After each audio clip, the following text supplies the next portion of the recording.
introducing a little bit later on, and I will tell you the reason why they are here. Also with us, we have a number of senior staff members, including Ms. Maria Skirla, the Chief Academic Officer, Dr. David Moore, responsible for the Education Transformation Office, and Ms. Maria Skirla, of course, for the Office of Academics and Transformation, as well as our Deputy Superintendent, Ms. Valentina Brown, and a number of regional superintendents. The reason why we're here today is that last Friday the state of Florida released finally the school grades for the 15-16 school year. Let's be mindful of the fact that these results reflect a much more complex body of work, much tougher standards, and the continuation in year 2 of a much more complex, much more difficult number of assessments. In addition to, particularly at the high school level, new areas that were targeted, like Algebra 2, and much more complex end of course assessments, including industry certification exams. Suffice it to say that a number of the elements in the grading formula that leads to the A, B, C, D, or F also changed. So even though learning gains, how much a school improved in performance from one year to the other, was able to be calculated this year as opposed to last year, because last year was the first year. You needed 2 years of data to arrive at learning gains. The way the state calculated learning gains was in a more aggressive way, meaning students had to perform at a higher level even if they were already proficient to generate learning gains, as opposed to the past. In the past, proficient students, if they remained proficient, the school and the district got learning gains. This year, only if you move up significantly do learning gains actually count towards the formula. With all of that said, the State Department of Education, the Superintendents Association, and School Boards Association have been preparing the communities for what was anticipated was going to be a second year of significant declines in performance. And in fact, across the state, we did see some declines, particularly in high schools. So in high schools, for example, the number of A-rated schools, B-rated schools fell. As a whole, the number of A-rated schools statewide, elementary, middle, or senior, went down significantly. Where we don't see that significant impact is in Miami-Dade County Public Schools. And I would like to point number one to the board here to my right, where you see, number one, the percentage of A-rated schools in Florida, as well as other large urban districts like Broward, Duval, and Hillsborough. They vary between 18 and 23%. Miami-Dade comes in significantly higher at 30% of our schools rated A. When you put together A and B schools, and this is the way, by the way, the state of Florida released its data, also a very compelling showing. 53% of the schools in Miami-Dade are rated A and B, as opposed to 47% in the state of Florida, 44% in Broward, 39 or 38% in Duval and Hillsborough, respectively. When you put A, B, and C together, then there is a very compelling story that emerges. 88% of schools in Miami-Dade are making the grade, Florida 85%, and then you see the variance in other large districts as low as 74%. Of equal importance to me is not just focusing on the higher end of performance, a fair question, particularly schools in the urban core, in the inner city. What happened in Miami and what happened across the state? Part of our dedication and part of our work has been about improving, systemically improving the fragile schools in our community. Very compelling story to be told here as well. Now we're going to swap boards. We don't have Vanna White, but we have extremely great principals. So the story that's being told here, again, in a year where the standards were higher and the assessment was more complex, Miami-Dade did very well. Not only did we outperform the state in terms of high-performing schools, A and B, but we reduced aggressively the percentage and number of F and D schools in Miami-Dade. So when you look at the decline in number of D and F schools, D schools from last year to this year, from 49 to 29 traditional schools, We don't see that variance as much in charters. So 11 charters rated D last year, 12 this year. But look at the F schools, from 16 to 7 last year to this year in terms of DNF in a year, again, when the standards were more complex and the assessment was tougher, from 65 to 36, from 14-15 to 15-16. It gets better than this. That's a district-wide examination. We pay close attention, obviously, to the schools in the urban core and in District 2. And I'm just going to highlight District 2, for example.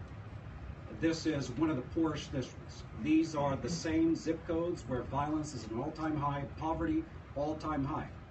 And we know about the strong correlation between poverty and performance. Folks, we saw literally a significant decline in F schools from last year to this year. For example, in District 2, from 11 F schools last year to 3 this year. And even those 3 made moves in terms of student achievement. So they increased in points, but not sufficient to actually move beyond the F. So from 11 to 3, in terms of these schools in that same area, and again, this is Liberty City, Overtown, from 23 Ds to 9 Ds.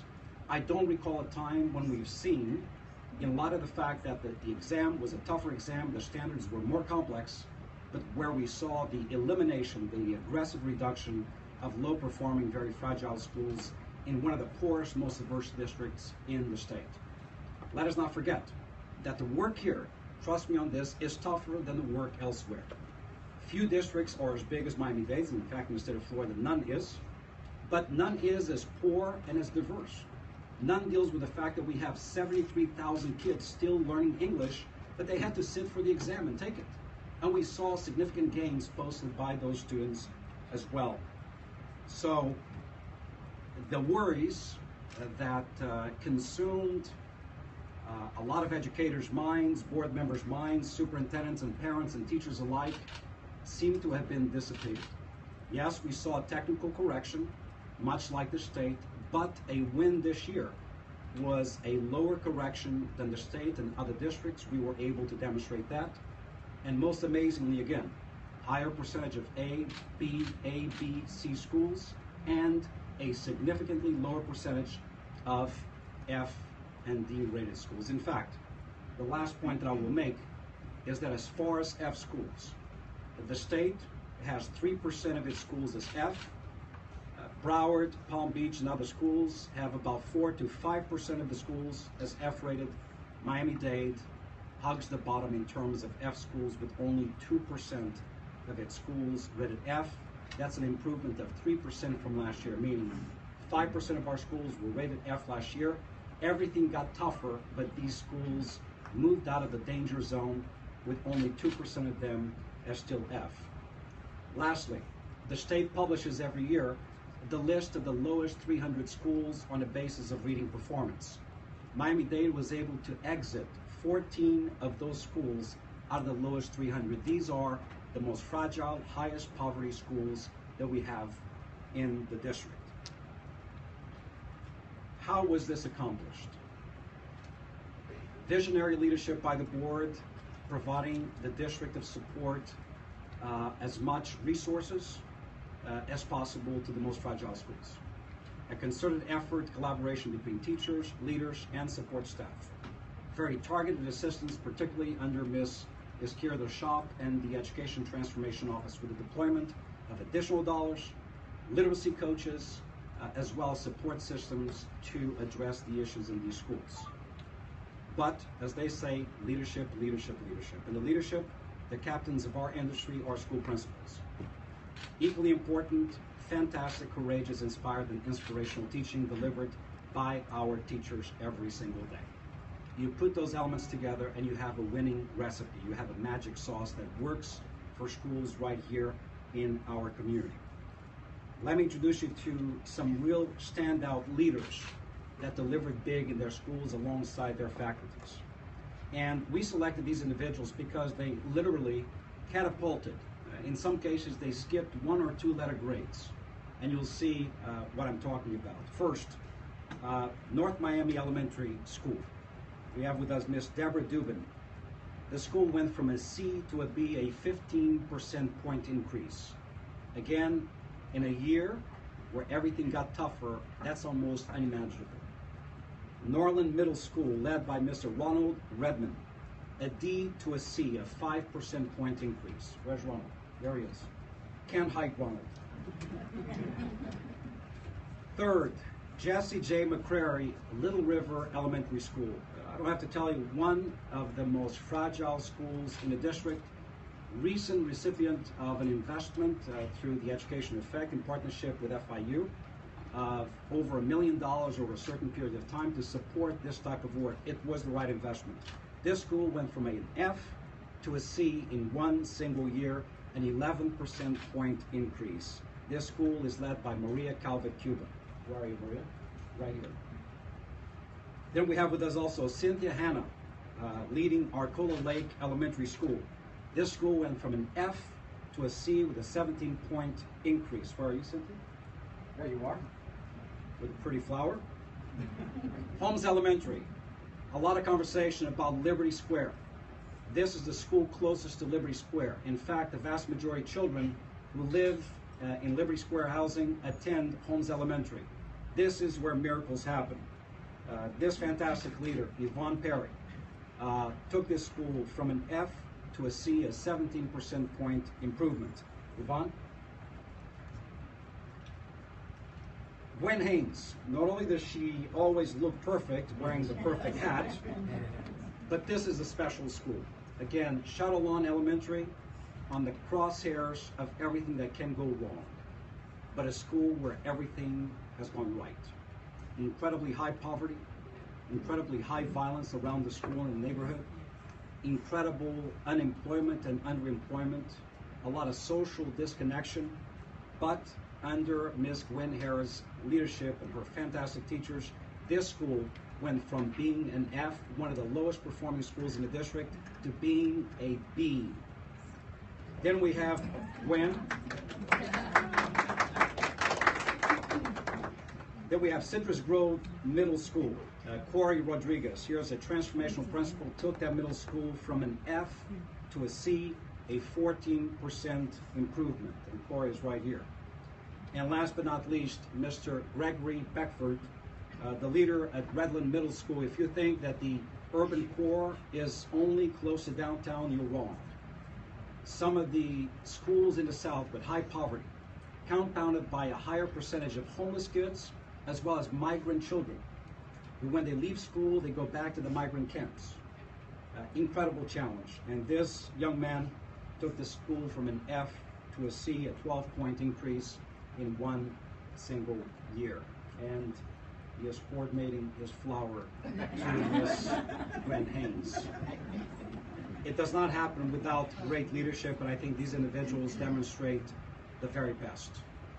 I'm going to ask a number of them to speak, and then I'm going to ask the chair. By the way, let me recognize school board member Raquel Regalado, who has joined us as well. I'm going to ask 3 of these principals to address you, because I think you would be curious to understand what did it take. And let's bring up Maria Calvet-Cuba. Again, she took Jesse J. McCrary from an F to a C first. Maria, in English first. Good day to all. I am a very, very proud principal, and I'd like to first start off by thanking my teachers, my staff, my students that worked very, very diligently. They poured their hearts to ensure that the teaching and learning process has improved at Jesse J. McCrary Junior Elementary School. How did we do this? Well, we definitely focused on a lot of intensive small group instruction, a lot of motivation to motivate the students to want to learn and to be excited about learning. There was a lot of professional development to ensure that the standards were taught very rigorously. So there's a lot of professional development not only for the teachers and the staff, but also for the administrators. Students use technology to enhance their reading, writing, and math skills on a daily basis. So those were some of the strategies and things that we focused on this school year. Thank you. Let's bring up now Ms. Deborah Dubin. Again, a C to a B. I want to give a perspective from a school that was performing well at an average level, and now it's been elevated to high performing, and she leads North Miami Elementary School. Deborah? Good morning. As we've said, I'm very proud principal of North Miami Elementary School, and some of the things that we did was a lot of intensive instruction, not only during the core school day, but after school, Saturday school. We really tried to bring all our boys and girls into the school environment as often as possible in the extended day. I want to thank my teachers, my staff, my families, and my boys and girls for all of their hard work.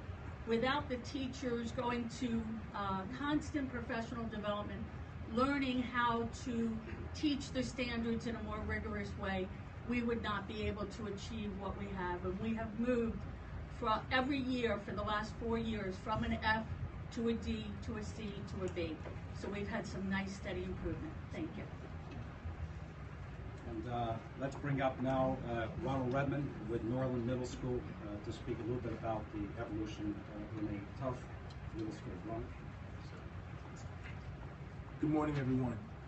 Let me first start off by saying that none of this would have been possible without the support from this fabulous district under the leadership of our superintendent. The goals that he set forward for us to carry on, it becomes easy when you have that type of leadership taking place. It makes the job that much easier. But at the school site, we believe that every child is a gift waiting to be unwrapped. What happens is the intensive interventions that students were afforded. And so maybe a student was not able to read or multiply or add for that standpoint. But the interventions that we gave made it easy for students to make a transformation in that school site. But not only that, the professional development that was given to all of our teachers, all of our administrators, weeks of intensive digging down into the data to make sure that all administrators, all teachers have a concrete understanding of where we need to go and what we need to do to drive our students. And then, of course, the digital convergence, or the technology that's pushed forward, that's on the cutting edge by this superintendent in this district, that all students have the ability to bring electronic devices to school, to learn at their own pace, to learn at home, be it at the beach, be it at home on the weekends. Students are afforded that opportunity, and that only came by the visionary of this superintendent. And then, of course, when you look at the teachers at Norland Middle School, the community at large, the hard work, the never say die attitude, not quitting, always wanting to ensure that students do their very best. And then to the students of Norland Middle School, the administrators, for not giving up, for believing when others thought that it could not be done. We are so proud, and this is a day that we all relish, a day that we look to move forward as we move throughout this fabulous school district. Thank you so much. And I wanted to keep our wonderful Miss Haynes for last, actually. An F to a B performance at Chatelawn Elementary. Again, I cannot say enough about the conditions surrounding Chatelawn Elementary, just like I couldn't say enough about the conditions surrounding Jesse J. McCrary or Holmes Elementary. And the fact that these most fragile schools move so aggressively tells us that the path we're on is the right path. The right balance of the board's budgeting based on the values of what makes a difference in the lives of teachers and principals, affording this district the opportunity to create the right set of resources to be provided to these schools is making a difference. And I'd like to bring Ms. Gwen Haynes to speak about the miracle at Chatelawn Elementary School. Good morning. Thank you, Mr. Superintendent. First of all, we give God the thanks for the great work that has happened at Chatelawn Elementary. We're very grateful at Chatelawn Elementary. We did it in a collective effort, every teacher, students, parents, and the entire community. At Chatelawn Elementary, it was very important that we worked very diligently in doing intervention. It was done every day with small groups, regrouping the students based on their levels. The district provided a plethora of professional development, not only for administrators, but as well as for teachers. And this helped us tremendously at Chatelawn Elementary School. In addition to that, we'd like to thank our superintendent of schools. We'd like to thank our region superintendent and all of his staff members who are working very diligently with us. Our students received laptops. So therefore, the technology program at our school was enhanced. And it helped our children tremendously when they had to take the computer-based testing. So we were very grateful for that. We say we are 99% economically disadvantaged community. I concur with our superintendent, but that gives us even more greater concern to punctuate the need to empower our students to believe that there is nothing that they cannot do or achieve at Chatelaine Elementary. So having said that, we're very proud to have moved from an F to a B. Thank you. I'd like, as I said, this work does not happen in a vacuum, and it begins with the visionary leadership of this board, who continues to put district's performance on the map. And I'd like to bring to the mic our beloved chair of the school board, Ms. Perla Tavares-Hampton, for remarks on today's announcement. This is a time for us, the board, the superintendent and his staff, to celebrate.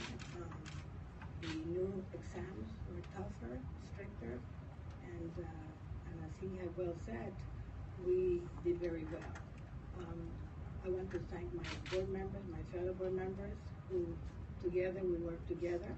I want to thank the superintendent and his staff, the chief academic officer, and certainly our heroes, I think, our principals, our teachers, and without them, that they didn't do the daily work, we would not be able to what we've done today. So it's a celebration. I cannot be prouder to be the chair of the school board. Thank you very much. I look forward to an opportunity also to Dr. Larry Feldman and Ms. Raquel Regalado. Thank you, Mr. Superintendent, and to our distinguished principals and all the guests here. Very quickly, put it this way. This is a tough district. If you all remember where we were several years ago in 2008, we were not as credible. Our kids were not doing as well. Our finances were hard. And here we are, turned it around. And we turned it around because we have a great board, we have a great superintendent, we have a tremendous public that is now behind us, and we have great people at the school sites. And as the chair has said, ladies and gentlemen, this is not easy work. This is tough work. It is a tough time for all people, and yet our kids are getting the opportunities, the access that they need, and they're able to join into where our expectations are, and that is high. If you have high expectations, they will meet it, and I think that's what you've heard from all of our principals. So again, Mr. Superintendent, thank you very much for how you've collectively put together this type of team, and how you've used all the resources to better set the ways for our children and the community. Thank you. Board Member Regalado. Thank you very much. I'm very proud of this board and the work that we've done in Tallahassee to eliminate exams. Today we're here celebrating grades that are based on high stakes testing. One of the things that we have always said is that we believe in accountability, but we believe that the state sometimes goes too far. As a board member, I'm very proud of Citrus Middle and the great work that my principal has done, not just in a poor area, but in a school that has a high amount of children with disabilities that are also counted. You know, when the state of Florida changed the way that we pay our teachers and focused on merit pay, the idea was that change would radically change our schools and that teachers would be more invested. We know that that's not the case. Our teachers and our principals are invested because they care for our students, not because they care about their paychecks. And this district has proven that. So today I want to thank our teachers for your dedication. You know, one of the principals mentioned that this goes far beyond the regular school day. We're talking about principals and teachers that have been there on Saturdays, on weekends, at nights, talking to parents, explaining to them why this is important, and ensuring that our children have the self-confidence to believe that they could do well on these exams. So today is a great day for Miami-Dade County Public Schools, and we couldn't be prouder of our staff. Just some concluding remarks. I'll make some comments in Spanish as well. Two additional announcements. For a long time, again, there was a failure to recognize that the Deep South presents challenges that are very unique. It's a mixture of diversity, English language limitation, poverty, coupled by the incredible harshness of being a migrant child and living, growing up, and learning in those schools. And this is the first year that I can recall that we have completely eliminated F-rated schools in District 8 and 9. So the South now has 0 F-rated high schools, in addition to the 50% decline in the urban core surrounding District 1 and 2. Secondly, this is the 4th year in a row where there are 0 F-rated high schools in Miami-Dade. 0 F-rated high schools in Miami-Dade. And of course, it goes without saying that our graduation rate is higher than the state's. Our graduation rate is higher than the average of the other large urban districts, even though our poverty and diversity is higher. El viernes pasado, el Departamento de Educación Estatal publicó los grados para nuestras escuelas aquí en Miami-Dade y a nivel estatal. Las noticias que recibimos, aunque los exámenes fueron más difíciles y los estándares más complejos, recibimos noticias muy fuertes, muy buenas para nuestro distrito escolar. El porcentaje de escuelas calificadas como A, calificadas como B o calificadas como A, B o C es superior al promedio estatal. También hemos observado una reducción muy fuerte en el porcentaje de escuelas calificadas como F. A nivel estatal existen 3% de escuelas calificadas como F. Aquí en nuestra comunidad tenemos solamente un 2%. Estamos muy contentos porque, una vez más, no vamos a tener ninguna escuela secundaria calificada como una F. Hemos reducido el número de escuelas calificadas como F aquí en Miami-Dade por un 50%. El labor hecho es el resultado de una dedicación muy fuerte que nuestros directores de escuela, nuestros maestros, nuestra comunidad, la visión de la Junta Escolar y el trabajo que conjuntamente se hace todos los días en nuestras escuelas. Nos sentimos muy orgullosos de los logros académicos logrados por nuestros niños, y esto es debido a un sistema escolar que continúa haciendo una gran diferencia, no solamente aquí en nuestro estado, pero a nivel nacional. Any questions? Can you talk about the grading formula, exactly what it's based on? Because I know it's part of how they do on the test, but also these games. Can you just kind of elaborate a little bit on how that is? Sure. So the grading formula in the state of Florida really comes in two formats. Number one, it's a recognition of static performance. So how kids perform in reading, mathematics, social studies, science, how they do on end-of-course assessments called performance, proficiency. But then it's also based on learning gains. So not just what they demonstrated that they knew this year, but what they knew last year compared to what that same school was able to demonstrate this year. So it's a combination of static performance in addition to a growth over time, also known as learning gains. The formula is rather complex because the formula obviously assigns a number of points for reading, for mathematics, for science, for social studies. At the high school level, it provides points specific to graduation, specific to advanced placement completion, in addition to the learning gains. But I would feel much more comfortable if our Chief Academic Officer and or Gisela came up to the podium and gave a little bit more flair for how complex this formula really is. Thank you so much. We'll be happy to give you a sheet that shows all of those buckets, but there has been changes to our school accountability formula. They basically now, every single exam that the students are taking at the state level, the percent passing is a factor in that calculation. In the past, it was based on a point system. X number of points, 525 points would be an A, etc.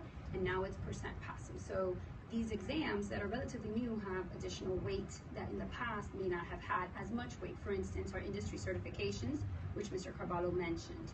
In addition, we have some new end-of-course exams at the high math level, so Algebra 2, Geometry, etc. These are relatively new exams for our teachers as well as for our students, and so I think over time you'll see improvement over time on these exams as well. The district in general has made a huge investment in terms of instructional materials, professional development, so to support these teachers. We know we have phenomenal teachers, wonderful leaders, such as the ones that are behind me today, but our job at the central office is to really untie knots for them so that all those other challenges that you're hearing them speak about, high poverty, high English language learner populations, etc., they can focus on that and not have to be digging into data. We provide them very rich data reports, and those are the things that we do to support them so that they can have success on these much harder accountability models, but we'll be happy to give you a copy of it. What does that say about Miami-Dade County schools, that despite this complex system, you saw these improvements? And it was kind of a new thing. We didn't really know what we were getting into until... Well, you know, number one, I'm very proud of the fact that this board early on made some very tough declarations regarding the ever-changing nature of the state accountability system. And in fact, if you go back 2 years ago, we reduced aggressively the number of exams, and we demanded of the state for the state to enable fewer but better assessments. We believe in accountability, but excessive accountability does nothing but steal time away from teaching. So I think that as a matter of balancing out what the state wanted versus what the stakeholders of the state's educational system, including school boards, principals, etc., felt was right, we are in a better place today. And as I said, despite the more difficult standards and assessments, what this set of data tells us is that Miami-Dade is coming of age, particularly at a time when politically so much is said about immigrants in America. You know, here's a community that is minority majority with a great deal of poverty, 73,000 kids still learning English, 23,000 kids born outside of the U.S., and are outperforming the state as a whole, outperforming other large urban centers across America with a higher graduation rate, with higher performance in terms of A, B, and C schools, and a lower percentage of failure than other school systems as well as the state. So what can we conclude?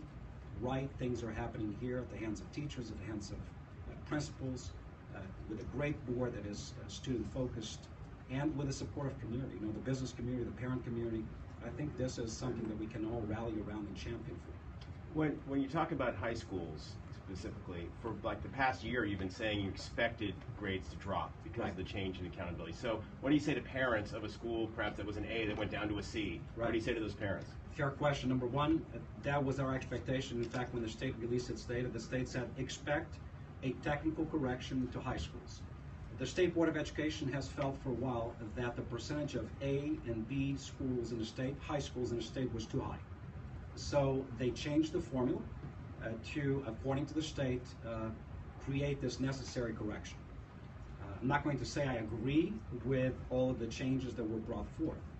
But look, the state was clear in saying that yesterday's B will become today's C or lower, yesterday's A is today's B or C. What we know, after conferring with my staff, is that this is a one-year phenomenon, just like last year. After this year, now that principals and the faculties and staffs understand this new formula, and they understand the impact of the calculation of the new learning gains, first year, remember that they were applied, now there is a maturity process to understanding the new formula and working through it. So we absolutely expect, and again, we celebrate the fact that we do not have a single F-rated high school, but we expect going into next year, we'll return back to a set of grades in high schools that more resemble the middle and the elementary school grades this year. How many went down? How many A high schools went down this year? I actually don't have that data for you. What I can tell you is that the percent of A and B high schools in Miami-Dade is still higher than the state, but we can break it down for you if you want. Report cards tend to make us all a little nervous. But you came out here today to talk about this with many other leaders. Talk to us about how you're feeling again and what's next. Well, it's a good question. So, number one, we're feeling elated over this set of results, but the theory of action of the folks with me, including our board and our staffs, principals, and teachers, is we do not rest long on the shadow of yesterday's success. So that's already in the past. We're now determined to look at the very few remaining F schools in our district, and we're going to redouble very strategically our efforts to completely eliminate failure in our district. Secondly, we're going to continue to expand opportunities for kids. Very soon, we will be releasing our budget. Very soon, we'll be announcing new educational programs, and you will see dozens of new educational programs. Choice has been an important component of the evolution of this district. So I appreciate you asking the question. We're feeling absolutely elated, very happy but not satisfied. We shall not rest in the shadow of yesterday's success. We are already hard at work in looking at the performance of these schools and planning strategically on how to improve them next year, as well as maintain the high performance of schools that are already making the grade. It's going to continue to require the partnership of communities, the partnership of business communities, the PTA, and of course the great teachers and leaders we have. Can you tell us about the connection between our scores and potential additional funding coming from the state moving forward, if that's even been cleared up?